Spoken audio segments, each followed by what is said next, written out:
वैसे तो ब्रज के संतों की कथा शुरू होगी तो बहुत लंबी चलेगी, लेकिन राधा कृष्ण की भक्ति करते हुए शायद ही कोई ऐसा मिले जिसने ब्रज के पर्यावरण की रक्षा के लिए आंदोलनकारी की भूमिका निभाई हो। ऐसे इकलौते संत हैं बरसाना मान मंदिर के रमेश बाबा, जिन्होंने ब्रज के पौराणिक स्वरूप को वापस लाने की दिशा में उल्लेखनीय कार्य किया है। संत रमेश बाबा ने ब्रज के पौराणिक स्वरूप को बचाने के लिए उल्लेखनीय कार्य किए हैं। उन्हें आमतौर पर ब्रज रसिकों की ओर से ब्रज के विरक्त संत की उपाधि दी गई है। इन्हें पर्यावरण पुरोधा संत भी कहा जाता है। इसके पीछे का कारण यह है कि इन्होंने ब्रज के वन, उपवन और कृष्ण लीला से जुड़ी प्राचीन पहाड़ियों के लिए भी कई दशक तक जन आंदोलन किए थे। तीर्थराज प्रयागराज में संत रमेश बाबा का जन्म हुआ था। विख्यात ज्योतिषाचार्य बलदेव प्रसाद शुक्ल इनके पिता थे। इनकी माता का नाम हेमेश्वरी देवी था। इस दंपति ने पुत्र प्राप्ति की इच्छा से रामेश्वरम में पुत्र कामेष्टि यज्ञ किया। शिव कृपा से सन 1938 में पौष मास कृष्ण पक्ष की सप्तमी तिथि को मध्याह्न 12 बजे बाबा का जन्म हुआ। इनके ज्योतिषाचार्य पिता ने इनका ललाट देखते ही घोषणा कर दी थी कि ये बालक ग्रस्त ग्रहण न करके नैष्ठिक ब्रह्मचारी ही रहेगा। इनका प्रादुर्भाव जीव जगत के निस्तार के निमित्त ही हुआ है। बाबा ने प्रयाग में ही विद्या ग्रहण की। उनके अंदर की आध्यात्मिक ज्योति उन्हें गृह त्याग कर ब्रज आने के लिए प्रेरित करती थी। बाबा ने 2 बार जन्मभूमि छोड़कर ब्रज भूमि आने की कोशिश की, पर मां के स्नेह का बंधन उन्हें रोके रहा। तीसरी बार किसी तरह वे सब बंधनों को तोड़कर ब्रज भूमि आने में सफल हो गए।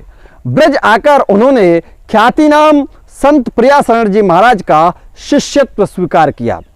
बरसाना के ब्रह्मांचल पर्वत पर स्थित मानगढ़ उन दिनों डाकुओं का छिपने का ठिकाना होता था। उन दिनों जहां डाकू का बड़ा खौफ था। राजस्थान, हरियाणा और उत्तर प्रदेश में उसका आतंक था। कहते हैं कि मानगढ़ उसके छुपने का सबसे सुरक्षित ठिकाना था। बाबा ने अपने भजन ध्यान के लिए मानगढ़ को ही चुना। उस स्थान पर धार्मिक गतिविधियों के बढ़ने पर डाकुओं को वह स्थान छोड़ना पड़ा। किसी जर्जर लुप्त प्राय धर्मशाला को कब्जा मुक्त कराने में बाबा को मिली यह पहली सफलता थी। उस समय तक शायद बाबा को खुद नहीं मालूम होगा कि उनकी वजह से ब्रज के अनगिनत दुर्लभ लुप्त प्राय धर्मस्थलियां प्रकाश में आएंगी। बाबा मान मंदिर में भजन करते और लाडली जी में आकर आरतियों में हिस्सा लेते, वाद्य यंत्र बजाते, हरि कीर्तन करते थे। बरसाना का प्रसिद्ध गहवर वन उन दिनों अवैध कब्जों का शिकार था।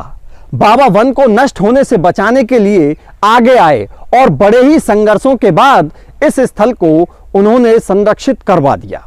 उसके बाद ब्रज स्थित पुराने धर्म स्थलों के जीर्णोद्धार का जो क्रम शुरू हुआ वह आज भी अनवरत रूप से जारी है।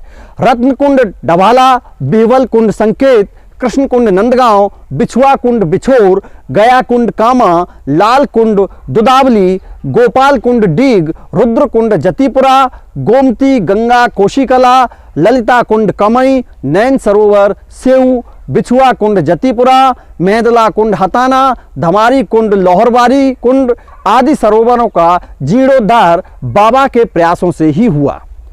करीब 1-2 दशक पहले ब्रज के धार्मिक महत्व के पर्वतों का खनन कार्य भी होता था, जिससे कृष्णकालीन स्थलियां लुप्त हो रही थीं। बाबा इन्हें बचाने के लिए भी आगे आए। इसके लिए उन्होंने कड़ा संघर्ष किया और अंत में बाबा को सफलता मिली और 5253 हेक्टेयर भूभाग को आरक्षित घोषित करा दिया गया। ब्रज में गायों की दुर्दशा को देखकर बाबा के प्रयासों से माताजी गौशाला की नींव 2007 में रखी गई।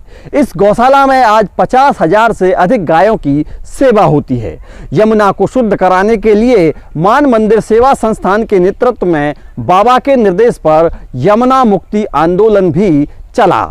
इसके लिए 2 बार दिल्ली तक पद यात्राएं भी की गईं।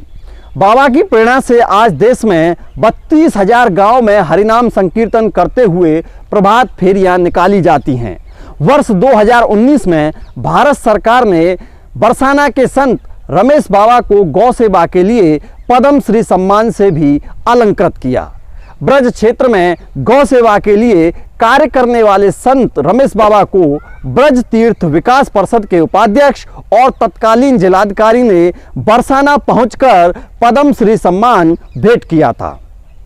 संत रमेश बाबा ब्रज से बाहर न जाने के कारण उन्हें यह सम्मान बरसाना स्थित उनके आश्रम रस मंडप पर ही प्रशासन को भेंट करने आना पड़ा। पद्म श्री रमेश बाबा से जुड़ी ये वीडियो यदि आपको अच्छी लगी हो तो वीडियो को लाइक कर दें, शेयर कर दें और चैनल को सब्सक्राइब करना ना भूलें।